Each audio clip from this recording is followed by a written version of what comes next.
दे रहा हूँ ना ऐसा यार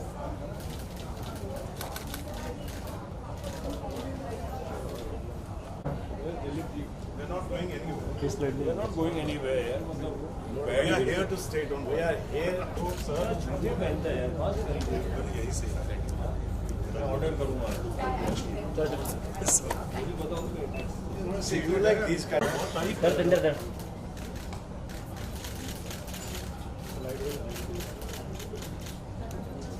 that has been across the board. Yes sir अब तक कहाँ रहा I'm gonna, you and Kabir go back a long time, no? Very long. Thank you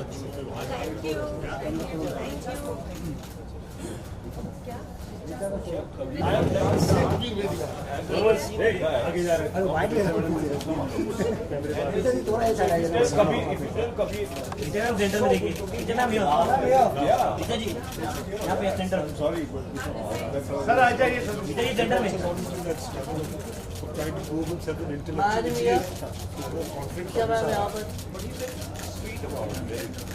madam जी सामने थोड़ा पीछे किरदार बहुत अच्छा किरदार है, मज़ेदार था फिल्म में काम करना। आप देख ही रहे हैं कितनी अच्छी कास्ट है हमारी and it's always a pleasure कि टीम अच्छी हो, कास्ट अच्छी हो।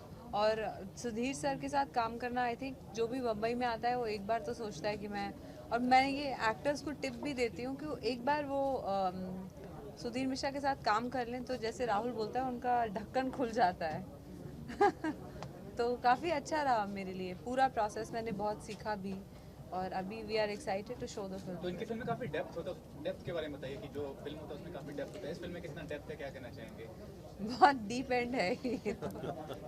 कोई भी फिल्म इनका बहुत मतलब ये हॉलो नहीं था, बहुत डेप्थ होता है, बहुत मीनिंगफुल होता है। क्योंकि ये खुद हॉलो नहीं है, सिंथेटिक नहीं है, सेल आउट नहीं है, तो फिर फिल्म में डेप्थ होती ही है।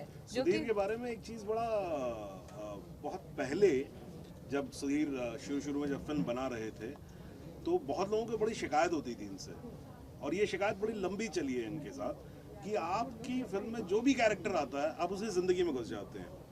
और ये बड़े समय तक हिंदी फिल्मों में ये रहा है कि भाई साहब एक ही कैरेक्टर की ज़िंदगी में घुसिए और बाकी कैरेक्टर्स जो हैं वो खाली पोस्टर की तरह दिखाई पड़ते रहे और उनकी ज़िंदगी में मत जाइए। Sudhir is one of the rare and first film makers who got into each character। जैसे कि इनकी एक फिल्म है कैलकाटा मेल, वो कैलकाटा मेल में एक शूट आउट सीन है, वो शूट आउट सीन में एक एक्टर खाली शूट आउट के लिए आता है, लेकिन सुधीर शॉट इट इन सच अ वे कि उसमें उसकी कहानी पता लगती है कि जो शूट आउट करने आया था he was actually getting married और अपनी शादी से वोट के आया है। तो इस तरह की चीज़ें सुधीर बहुत करते थे। शुरू में इनको बड़ी उसके लिए उलाने दिए जाते थे और कहा जाता था कि आप भीड़ इकट्ठी कर देते हैं, लेकिन now when you see Sudhir's films and now it is accepted that he works in layers of each character, of each aspect of the film, and that is why his films are deeper, as you're saying, that they are very deep and they are so उसका एक एहसास होता है, पूरेपन का, एक पूरी दुनिया का एहसास होता है। So आपसे जानना चाहूँगा कि are there sets of viewers जो कि मतलब अंडरस्टैंड करना चाहते हैं, फिल्म को समझना चाहते हैं, या सिर्फ उनका मकसद थिएटर में जाके एंजॉय करना होता है, क्या कहना चाहेंगे सर? दो है, रस होते हैं अलग अलग किस्म के। आप कोई भी फिल्म को कोई हक नहीं है किसी को बोर करने का, है ना? तो दिलचस्प तो होनी चाहिए, अंदाज़े बयां जो है वो एक कहानी सुनाने का, नहीं तो आप कहानीकार ही नहीं हुए, तो वो एस्पेक्ट तो होता है। लेकिन सिर्फ कि घर दिमाग जो है घर पे छोड़ के आओ, तो ये आदत अगर लग जाएगी तो मेरा ऑडियंस से कहना फिर जब वोट देने जाओगे तो भी छोड़ के आओगे, वो आदत नहीं लगाओ, घर दिमाग साथ में रखो और कभी कभी हल्की फुल्की फिल्म भी इंजॉय करो। दिलीप सर, आपसे जानना चाहूँगा कि आपका क्या किरदार और क्या इस फिल्म को लेके आप? पहले तो मैं ये कहना चाहूँगा कि मैं सुधीर को तकरीबन 35 साल से जानता हूँ फिल्म इंडस्ट्री में। तो वो जो प्रश्न किया था आपने वो गहराई का, वो है ही राइटर, मतलब शुरुआत सुधीर की हुई थी एज ए राइटर। तो राइटर के होने के नाते ये जो बारीकियाँ हैं, तो हर कैरेक्टर की बारीकियाँ वो भर के आती हैं और वो इस फिल्म में भी सबको नज़र आएगा। मेरा रोल इसमें है कि मतलब पॉलिटिक्स में या किसी के परिवार में या जहाँ भी जाइए, एक हमेशा एक कोई रिश्तेदार या एक आदमी ऐसा होता है जो सीन्स के पीछे जो ग्रीन रूम में बैठ के जो स्टेज पे उनकी डोर उनके हाथ में होती है, जो लोगों को अगर manipulate कोई करता है। चुन्नी लाल के आसपास है तो ये है। अगर कोई है जो बस चुन्नी लाल जैसा किरदार है नहीं देव की जिंदगी में, लेकिन अगर कहीं चुन्नी लाल है इस फिल्म में तो दिलीप दा है। सर आपसे सिर्फ पूछना, जो भी फिल्मों में आपने काम किया है, जो भी किरदार होता है बहुत रिमेम्बर्ड हो जाता है, दर्शक के लिए बहुत यादगार हो जाता है, क्या कहना चाहेंगे कैसे उस रियलिटी को करते हैं उस किरदार को? उसमें मेरे ख्याल से अगर किसी चीज़ का श्रेय मुझे जाता है, अगर वो फिल्म मैंने चूज़ की, अगर फिल्म ने मुझे चूज़ किया तो बात अलग है, लेकिन अगर फिल्म को मैंने चूज़ किया तो मेरा श्रेय इसी बात का है कि मैं उस कहानी को जो है पहचान लेता हूँ कि जो एक्चुअली मेमोरेबल मैं नहीं होता हूँ, मेमोरेबल वो लिखा हुआ वो किरदार होता है जो कि पहले से एग्जिस्ट करता है, फिर उसको एक जर्नी तक ले जाना, उसको अलाइव करना, वो मेरा काम होता है। तो बहुत सिंपल सी बात है कि जब लोग एक्टर्स को कहते हैं कि आप बहुत कमाल के एक्टर हैं, तो एक्चुअली लोग बिना जाने उस राइटर की भी तारीफ कर रहे होते हैं जिसने उस किरदार को लिखा होता है, उस कहानी को लिखा होता है, उस डायरेक्टर की भी तारीफ कर रहे होते हैं और उसके साथ के उन सारे को एक्टर्स की तारीफ कर रहे होते हैं जिनकी वजह से वो पर्टिकुलर एक्टर जो है उस वक्त उठ के सामने आता है। Rahul, for you, I mean, we have seen a different shade. You know, पिछले कुछ सालों में ऐसी कुछ फिल्में आपने की है that it was completely out of the way. How was the entire experience working with this film? Last year? Yeah, I kind of took a break when I started earlier in my life, when I came from Kashmir, and I started thinking that, you know, you go to Bombay and you go to this film industry and you act like Amitabh Bachchan and you are a big star already, you know, in your head. But I was lucky and unlucky, I can tell you at the same time, that I got break very soon in my life when I was just 19. And after and I did a show called Hina, which was like it broke all the records that time. And I suddenly thought that, oh, I have arrived. And then I did one film with a mainstream filmmaker those days. And his name was Umesh Mehra. He launched me and I thought, this is it. But then I realized later, as I interacted with other interesting minds of film industry, I realized that it's not that easy. And I thought that of course there is destiny, something, you know, it's something called destiny. Sometimes destiny happens and you just become a star, and sometimes it takes time. So I realized that, okay, let me take time and take a back seat and understand filmmaking as a whole and work on myself as an actor.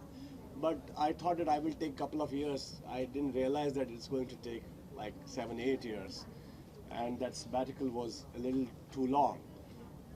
But I was lucky enough to, again, being considered by a great director like Anurag Kashyap. And he narrated a script to me and he said, this is for you. And I think that is destiny. And after that, I just followed that path. And with this film, how will you rate your chemistry with Richa?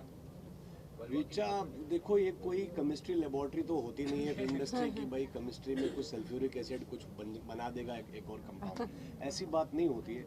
लेकिन मज़ेदार बात ये होती है कि जब आपके सामने एक बहुत ही इंटरेस्टिंग, बहुत ही अच्छी एक्ट्रेस हो और आपका कोई ऐसा उसके साथ एक रिश्ता हो फिल्म में, एंड मज़ेदार बात ये होती है कि आपकी परफॉर्मेंस भी उससे अच्छी हो जाती है जब आप अच्छे एक्टरों के साथ काम करते हैं, जैसे सौरभ जी हैं, दिलीप हैं, Richa of course is there, यहाँ अदिति है, यहाँ अदिति है, कहीं दिखाई नहीं दे रही है आपको मगर है वो मिस्टर इंडिया की तरह। और भी एक्टर्स हैं, दीपराज राणा, यहाँ अनुराग कश्यप है, सिंह है, अनुराग कश्यप तो मेरे दिल में भी आपको मिलेंगे। तो ऐसे सारे बेहतरीन कलाकारों के साथ काम करके और एट द हेल्म अगर एक डायरेक्टर हो सुधीर मिश्रा जैसे, तो बहुत एक कमाल का माहौल बन जाता है और जिसको हम फिल्म इंडस्ट्री की ज़बान में कहते हैं कभी कभी मैजिक हो जाता है फिल्म में। तो मुझे लगता है कि इस फिल्म के साथ एक मैजिक हो चुका है और 27 अप्रैल को जब आप देखेंगे तो आप ज़रूर मुझसे पूछिएगा, कहिएगा कि हुआ है कि नहीं। रिचा मैम, आपसे जानना चाहूँगा, अभी जो आपने ट्विटर पे रिएक्ट किया था सरोज खान जी के कमेंट को लेकर, क्या कहना चाहेंगे उस बारे में? मैंने क्या रिएक्ट, जो कास्टिंग काउच के ऊपर पर मैंने रिएक्ट किया कि आपने पढ़ा, आपने बोला था मिसअंडरस्टैंड या मिसलीड, मैंने कहा it's misunderstood, but like I watched the video, मुझे नहीं लगा कि वो ये कह रही हैं कि फिर कास्टिंग काउच बहुत अच्छी चीज़ है, आइए हमारी यूनिवर्सिटी में दाखिला दीजिए। बात का बतंगड़ बनाना, मतलब आई थिंक प्रेस को थोड़ा कम करना चाहिए, क्योंकि वो बस ये कह रही हैं कि एक्चुअली वो 2-3 चीज़ें कह रही हैं। पहले तो कह रही हैं कि पार्लियामेंट और पॉलिटिशियंस जो रेपिस्ट हैं, आप उन्हें भूल के फिल्म इंडस्ट्री को सिंगल आउट मत करिए। बोलती है film industry doesn't abandon people जो ये काम करते हैं। इसका मतलब ये नहीं कि वो ये कह रही है कि बहुत अच्छी चीज़ है और हमें इसको सराहना चाहिए या इसको एक्साइट, मतलब she is not accepting it. वो बस बोल रही हैं कि डोंट जज people who have to make this choice, क्योंकि आपको उनकी मजबूरियाँ पता नहीं। वो ये नहीं कह रही कि अच्छी चीज़ है, उसको इतनी सीनियर लेडी को अभी इस वक्त तंग करना वो ठीक नहीं है। लास्टली क्या कहना चाहेंगे ऑडियंस को, क्यों देखनी चाहिए, क्या यूएसपी होने वाली है और कब रिलीज होने वाली है, अगर थोड़ा हमारे बारे में इसलिए देखनी चाहिए USP unique Sudhir Mishra product. नहीं, और इसलिए भी देखनी चाहिए कि इसमें दास देव जो है वो दास से देव की जर्नी है। 3-4 चीज़ें ज़रूरी हैं इसमें जानना कि देव जो है वो दरवाजे के बाहर मरेगा नहीं आखिर में, पारो जो है वो बंद नहीं रहेगी कोठरी के पीछे। ये चंद्रमुखी जो है, चांदनी जो है वो लुभाएगी देव को पॉलिटिक्स में, वो फिक्सर है पॉलिटिकल, और फिर उसको निजात देने की भी कोशिश करेगी सौरभ शुक्ला के कैरेक्टर से और दिलीप ताहिल के कैरेक्टर से। और वो क्या कर पाते हैं कि नहीं, तीनों जो दास बन गए हैं, जो पावर की लत के दास हो गए हैं, वो क्या देव बनेंगे कि नहीं, ये एक थ्रिलर फॉर्म में आपको दिखेगा। तो ऋचा जी, आपका सुबह की शुरुआत क्या आपके कैरेक्टर को देख के होती है टीम में, जो जैसा आपने ट्वीट किया था बरस करते टाइम? नहीं, वो एक दिन आ रही थी टीवी पे फिल्म, तो मैं लगी हुई थी। मैं होटल में सोती हूँ ना, तो सोते जगते मैं टीवी ऑन कर देती हूँ, मुझे अकेला लगता है। तो फिर मैं एक दिन उठी तो मेरा ही सीन चल रहा था। 27 अप्रैल। 27 अप्रैल, 27 अप्रैल, बोलो मेरे संग, 27 अप्रैल, 27 अप्रैल, 27 अप्रैल। थैंक यू बाबा, Thank धन्यवाद, you. Thank you very much, thank you. Thank you.